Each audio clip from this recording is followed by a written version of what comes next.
नमस्कार विद्यार्थी मित्रांनो, आज आपण हा देश माझा ही कविता जी आपण याच्यापूर्वी बघितलेली आहे मित्रांनो, त्यावर आधारित आज आपण स्वाध्याय बघणार आहोत. ह्या कवितेत दिलेला स्वाध्याय आज आपण बघू. ही कविता जी आहे ही कविता सेनापती बापटजी यांनी लिहिलेली आहे. या कवितेत आपण हे एक प्रेरणादायी कविता आहे मित्रांनो.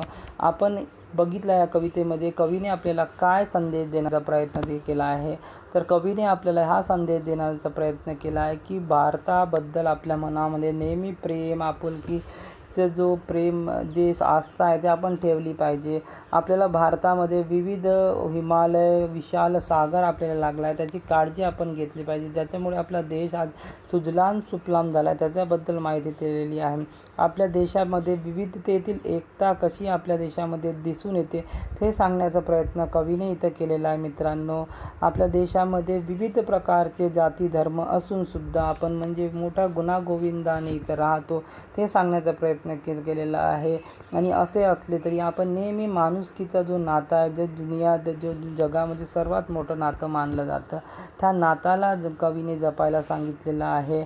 व सर्वांच्या मनातील जो द्वेष आहे, जो राग आहे, जो मत्सर आहे, जो हेवा आहे त्याला वाहून टाका. कारण की त्याच्यामुळे आपली देशाची प्रगती होण्यास एक म्हणजे अडचण निर्माण होऊ शकते. सर्वांना जे काम पिढी आहे, ते जे युवा पिढी आहे ते जर गलत मार्गात, चुकीच्या मार्गात गेलेली असेल तर त्यांना सरळ मार्ग दाखवण्याचा आपण प्रयत्न केला पाहिजे. आपल्या देशावर जर कोणी वाकडी नजर करून बघितली तर अशा लोकांना आपण योग्य ते शिक्षा देण्याचं काम इथं केलं पाहिजे, असं कवीने आपल्याला या प्रेरणादायक कवितेच्या माध्यमातून सांगण्याचा प्रयत्न केलेला आहे.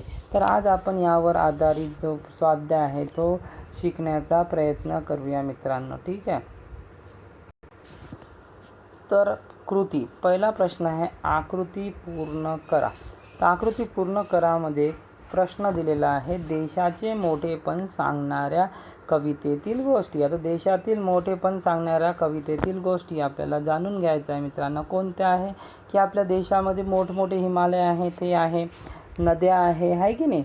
आपल्या देशामध्ये समुद्र आहे, म्हणजे फळं जो आहे ते आहे. आपल्या देशात बाग बगीचे आहे, शेती आहे. ह्या सगळ्या आपल्या देशाच्या कवीने मोठेपणा सांगितला. देशामध्ये मोठेपणा सांगण्याचा त्यांनी प्रयत्न केला. त्याचं उत्तर आपण बघूया मित्र. तर तुम्हाला असं लिहायचं आहे मित्रांनो की देशाचे मोठेपण सांगणाऱ्या गोष्टी कोणत्या. तर पहिली गोष्ट आपल्याला लिहायचं आहे उंच हिमालय आपल्या देशामध्ये आहे. दुसरं लिहायचं आहे विशाल सागर, म्हणजे अफाट सागर आहे. गंगा यमुनासारख्या मोठ्या नद्या आहे व शेती, धरती व बाग बगीचे आपल्या इथं आहे. ह्या सगळ्या गोष्टी आहे जो आपल्या देशाचे जे मोठंपण आहे ते सांगण्याचा प्रयत्न करायचा आहे. तुम्हाला असं जे डायग्राम काढायचा आहे मित्रांनो. डायग्राम काढून 1 2 3 4 असे करायचं आहे आणि त्याला खाली बॉक्स करून त्यामध्ये ह्या सगळ्या एक एक पॉईंट आपल्याला लिहिण्याचा प्रयत्न करायचा आहे. दुसरा प्रश्न आहे मित्रांनो, दुसरा प्रश्न आहे कवीने उल्लेख केलेल्या करायच्या गोष्टी. कोणत्या कोणत्या गोष्टी आपल्याला कवीने करायला सांगितल्या आहे की तर पहिली गोष्ट, आपल्या देशावर जर कोणी वाकडी नजर टाकली तर त्यांना धडा शिकवायचा आहे की नाही. जे हा चुकीच्या मार्गाला लागले आहे त्यांना थांबवून त्यांना योग्य दिशा दाखवण्याचं काम आपल्याला करायचं, त्यांना कार्याला लावायचं काम करायचं आहे. ठीक आहे. अशा पद्धतीने त्यांनी आपल्याला अनेक जो मार्ग आहे, अनेक गोष्टी जो आपल्याला करायच्या आहे ते इथे सांगितलेल्या आहे. तर बघूया कोणत्या गोष्टी आपल्याला करायच्या. तर पहा मित्रांनो, ह्या 2-3 गोष्टी आपल्याला करायच्या आहेत. देशावर वाकडी नजर ठेवणारा मरण देण्यासाठी बाहू स्फुरण पाहू दे. म्हणजे जे बाहू आहे आपली हातात ताकद येऊ दे असं त्यांनी सांगितलं आहे. दगडांचा वर्षाव करायला उत्सुकलेल्या हातांना रोखून त्यांना देशाच्या प्रगतीसाठी कार्याला लावायचं आहे असं त्यांनी सांगितलं आहे. हे आपण कविता जेव्हा वाचतो समजतं तेव्हा आपण सुद्धा त्यातून हे आरामात उत्तरे काढून लिहू शकतो मित्रांनो. आपलेच घात करणारे उत्पात बंद करा. म्हणजे आपलाच घात, देशाच्या स्वतःचा घात करणारे जे आहे उत्पात, जे हिंसा आहे ते बंद करायला सांगितले आहे. माणुसकीचे नाते अभंग ठेवा, म्हणजे अटूट ठेवा माणुसकीचे नाते हे सांगितलेले आहे. व मनातील जो द्वेष आहे, राग आहे त्याला दूर करा असे त्यांनी कवीने इथे सांगण्याचा प्रयत्न केलेला आहे. तर हे 5 पॉईंट तुम्हाला त्या उत्तरामध्ये लिहून घ्यायचं आहे. कवीने उल्लेख केलेल्या करायच्या गोष्टीमध्ये 5 पॉईंट तुम्हाला लिहायचे आहे मित्रांनो. ठीक आहे. त्याच्यानंतर प्रश्न आहे मित्रांनो, तुमची योग्य पर्याय निवडा. तुमचे बाहू स्फुरण पाहू द्या, म्हणजे तुमच्या बाहू म्हणजे बाजूमध्ये हातामध्ये ताकद येऊ द्या. तर दुसऱ्याला मदत करण्यासाठी, समाजकार्य करण्यासाठी, की देशाकडे वाकडे नजर बघणाऱ्याला धडा शिकवा. कशासाठी बाहूमध्ये ताकद येऊ द्या? तर देशाकडे वाकडी नजर बघणाऱ्यांना धडा शिकवण्यासाठी आपल्या बाहूमध्ये ताकद आली पाहिजे, असं त्यांनी सांगितलं.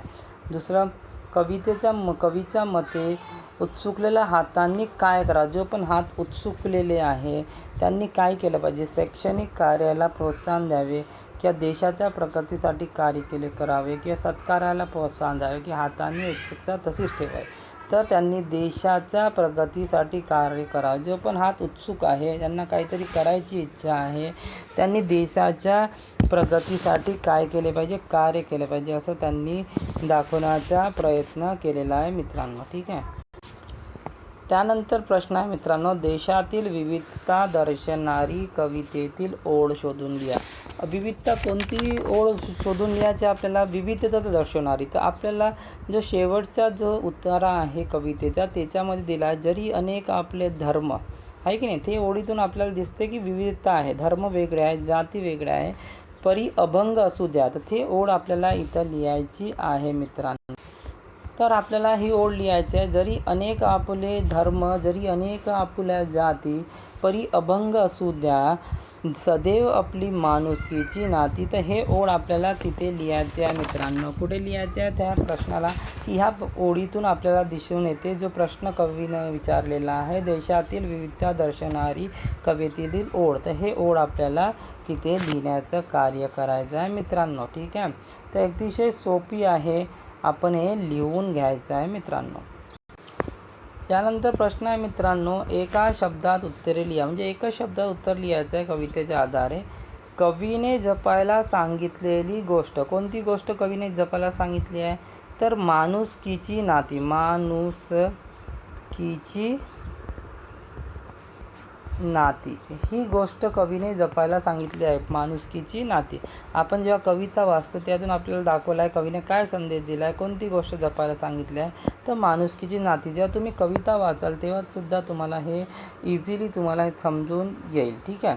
तर हे लिहा, माणुसकीची नाती. त्याच्यानंतर आहे सर्वदूर ललकारी देण्यासाठी वापरण्याचे साधन. म्हणजे सर्वदूर ललकारी चॅलेंज करण्यासाठी जो वापरण्यात येणार आहे ते साधन कोणतं आहे? तर आपण पाहिलेलं आहे तुतारी. एकच वाद्याचं नाव इथं दिलं आहे, त्याचं नाव आहे तुतारी. तर सर्वदूर ललकारी देण्यासाठी वापरण्याचं जो साधन आहे ना मित्रांनो, ते तुतारी आहे. ठीक आहे. तर ते आपल्याला इथे लिहायचं आहे. त्याच्यानंतर आहे खालील तक्ता पूर्ण करा. एक तक्ता दिलेला आहे मित्रांनो. कवितेचे नाव दिलं आहे, कवी दिलेला आहे, कवीने उल्लेखलेली नैसर्गिक गोष्ट इथं दिलेली आहे, कवीने मध्यवर्ती कल्पना इथे काय मांडण्याचा प्रयत्न केला ते इथे दिलेलं आहे. तर आपण ते बघूया एका तक्त्याच्या आधारावर. तर मित्रांनो, कवितेचं नाव पहिला जो तक्ता आहे त्यामध्ये तुम्हाला लिहायचं आहे कवितेचे नाव, हा देश माझा. तर हा पहिला तक्त्यात म्हणजे जो पहिला बॉक्स आहे ते 4 बॉक्स तुम्हाला दिलेला आहे मित्रांनो. तर पहिल्या तक्त्यात लिहायचं कवितेचे नाव. तर कवितेचं नाव काय? हा देश माझा. कवी कोण आहे? सेनापती बापट. ते दुसऱ्या तक्त्यात लिहायचं आहे सेनापती बापट कवितेचे नाव. कवीने उल्लेखलेल्या नैसर्गिक गोष्टी. कोणती गोष्टी आहे जो नैसर्गिक आहे? तर हिमालय पर्वत, गंगा, यमुना, जो नद्याचं नाव त्यांनी दिलं आहे हिमालय पर्वत, शेती, विशाल सागर, बाग बगीचे, ह्या नैसर्गिक गोष्टी त्यांनी उल्लेखलेल्या आहे.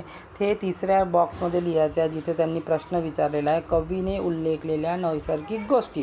तर कवीने उल्लेखलेल्या नैसर्गिक गोष्टी कोणत्या आहे? हिमालय पर्वत, गंगा यमुना, शेती, विशाल सागर, बाग बगीचा, ह्या त्या आपल्याला जो रखाना आहे, जो तक्ता आहे त्याच्यात आपल्याला भरायचा आहे. त्याच्यानंतर कवीने मध्यवर्ती कल्पना. कवीची मध्यवर्ती, ह्या कवितेतून त्यांची मध्यवर्ती कविता कोणती आहे तो सांगण्याचा आपल्याला प्रयत्न केला, ते आपल्याला लिहायचं आहे. तर आपल्याला कवीने तर जो चौथा मुद्दा आहे कवितेची मध्यवर्ती कल्पना कोणती आहे मित्रांनो, ते इथं आपल्याला सांगायचं आहे. कवितेची मध्यवर्ती कल्पना म्हणजे कवीने आपल्याला या कवितेत कुठला संदेश दिला आहे तो सांगण्याचा प्रयत्न करायचा आहे. तर आपल्यामध्ये देशाभिमान असला पाहिजे, विविधतेतील एकता आहे आपल्या देशात, ह्या मूल्यांची जोपासना करावी असं त्यांनी सांगितलं आहे. हे जे मूल्य आहे, जो व्हॅल्यूज आहे, त्याची आपण जोपासना केली पाहिजे. आणि जे पण विघातक शक्ती आहे, जे त्यांना देशकार्यात खर्ची करून माणुसकी जपण्याचा संदेश त्यांनी ह्या कवितेच्या ह्या म्हणजे मध्यवर्ती कल्पना सांगण्याचा प्रयत्न. तर असं तुम्ही तिथे लिहायचं आहे. ते तक्ता तुम्हाला अशा पद्धतीने पूर्ण करायचा आहे मित्रांनो. ठीक आहे. तर अशा पद्धतीने तुमचा ह्या पाठातील ह्या कवितेतील स्वाध्याय आहे. याच्यामध्ये तुम्हाला स्वमत दिलं आहे मित्रांनो. तो तुम्ही लिहून पहा व नंतर त्याच्यावर आपण चर्चा करूया. जसं कवितेतून मिळणारा संदेश तुमच्या शब्दात लिहा. कोणता संदेश तुम्हाला मिळत आहे तर तुम्ही हा संदेश आपण लिहू शकता की सर्वप्रथम कवितेतून मिळणारा संदेश तुमच्या शब्दात लिहा. तर कवितेतून आपल्याला किती सुंदर संदेश मिळाला आहे तो आपण जे कवितेची प्रस्तावना आहे त्याच्यातून पाहून लिहू शकतो. कुठला संदेश मिळाला आहे की आपल्या देशाबद्दल प्रेम असलं पाहिजे. आपल्या देशाबद्दल प्रस्तुत कवितेतून आम्हाला हा संदेश मिळाला आहे असं लिहायचं आहे की आपल्याला आपल्या देशाबद्दल नेहमी प्रेम ठेवलं पाहिजे. आपली जो भारतातील निसर्ग सौंदर्य आहे त्याला अबाधित ठेवण्याचं कार्य आपण ठेवलं पाहिजे. ह्या सगळ्या गोष्टीचा एक सार मिळून तुम्हाला त्याचं उत्तर लिहिण्याचा प्रयत्न करायचा आहे. सांगितलेलं की बा इथे अनेक जाती असून आपण कसं एकजुटीनं राहिलं पाहिजे. नेहमी माणुसकीचं जे नातं आहे ते आपण टिकवून ठेवलं पाहिजे. आपल्या मनातील जो राग द्वेष आहे त्याला दूर ठेवण्याचं कार्य आपण केलं पाहिजे. आणि जे हात आपल्या देशाच्या म्हणजे घात करण्यासाठी लागला आहे त्या हातांना आपण कार्य देऊन देश प्रगतीच्या कार्यासाठी लावलं पाहिजे. असा संदेश तुम्ही आपल्या शब्दात लिहू शकता मित्रांनो. ठीक आहे. तर त्यानंतर इथे शब्दार्थ दिला आहे मित्रांनो. तुम्हाला शब्दार्थ येऊ शकते. शब्दार्थ म्हणजे शब्दार्थ लिहा. योग्य शब्दाचे शब्दार्थ लिहा. तर हे थोडंसं वाचून घ्याल तुम्ही. भान असणे म्हणजे जाणीव असणे. अभिलाषा म्हणजे तीव्र इच्छा. स्फुरण म्हणजे जोश. हे कसं कठीण आहे. स्फुरण म्हणजे जोश. बाहू म्हणजे हात. उत्पात म्हणजे अनर्थ संकट विघातक कृत्य. अभंग म्हणजे न तुटणारे. ललकारी गर्जना करणे. तुतारी एक रणवाद्य आहे. रोष राग. तर अशा पद्धतीने तुम्ही हे जो कविता आहे यावर आधारित आज आपण स्वाध्याय आहे तो बघितलेला आहे.